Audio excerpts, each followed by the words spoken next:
मी Punjab duck हवामान अभ्यासक मुक्काम पोस्ट गुगळी धामणगाव तालुका सेलू जिल्हा परभणी। आज आहे 23 मे 2023। मी आहे हिमाचल प्रदेशमध्ये। या ठिकाणाहून मी महाराष्ट्रातल्या शेतकऱ्यांसाठी अंदाज देतोय।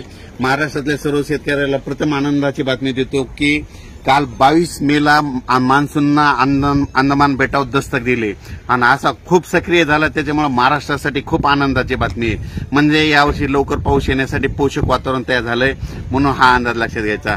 आज आहे 23 मे 24 आणि 25 दरम्यान महाराष्ट्रामध्ये म्हणजे सातारा, सांगली म्हणजे पश्चिम महाराष्ट्रात कोकणपट्टी भागामध्ये या 3 दिवसामध्ये पाऊस पडणार आहे, म्हणून हा अंदाज लक्षात घ्यायचा। उर्वरित राज्यात मात्र तुरळक ठिकाणी पाऊस पडणार आहे, मान्सून पूर्व पाऊस पडणार आहे, म्हणून हा अंदाज लक्षात घ्या।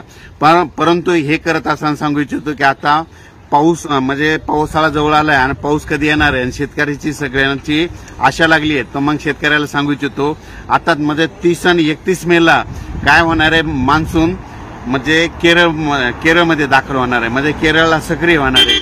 पण 30-31 मेला सक्रिय झाल्याच्या नंतर म्हणजे 1, 2, 3 जूनला केरळमध्ये 1 तारखेला येणार आहे आणि त्याच दिवशी मात्र महाराष्ट्रामध्ये 1, 2, 3 दरम्यान चांगला पाऊस पडणार आहे। म्हणून ही खास करून महाराष्ट्रातल्या शेतकऱ्यांनी 1, 2, 3 जूनचा अंदाज लक्षात घ्यावा, कारण की 1, 2, 3 जूनला महाराष्ट्रामध्ये बऱ्याच ठिकाणी पावसाला सुरुवात होणार आहे।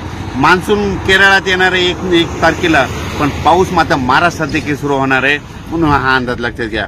सर्व शेतकऱ्याला सांगू इच्छितो की राज्यामध्ये एकंदर परिस्थिती मान्सूनची खूप चांगली प्रगती आहे, म्हणजे मान्सून चांगला आहे। यावर्षी 8 जूनला चांगला मान्सून सगळीकडे सक्रिय होईल आणि सगळ्यांच्या पेरण्या होतील। आणि परत एक शेतकऱ्याला सांगू इच्छितो, शेतकऱ्यांना मान्सूनचा पाऊस पडल्याच्या नंतर, जूनमध्ये पाऊस पडल्याच्या नंतर जमिनीमध्ये जर एकही ओल गेली तरच तुम्ही जमिनीत पेरणीचा निर्णय घ्यावा, अन्यथा पेरणीचा निर्णय घेऊ नका।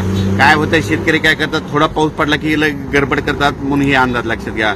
मात्र 8 जूनला मात्र मान्सून चांगला आपल्या महाराष्ट्रामध्ये सक्रिय झालेलं दिसत, पोषक परिस्थिती इतकी चांगली आहे, म्हणून हे अंदाज लक्षात घ्यायचा।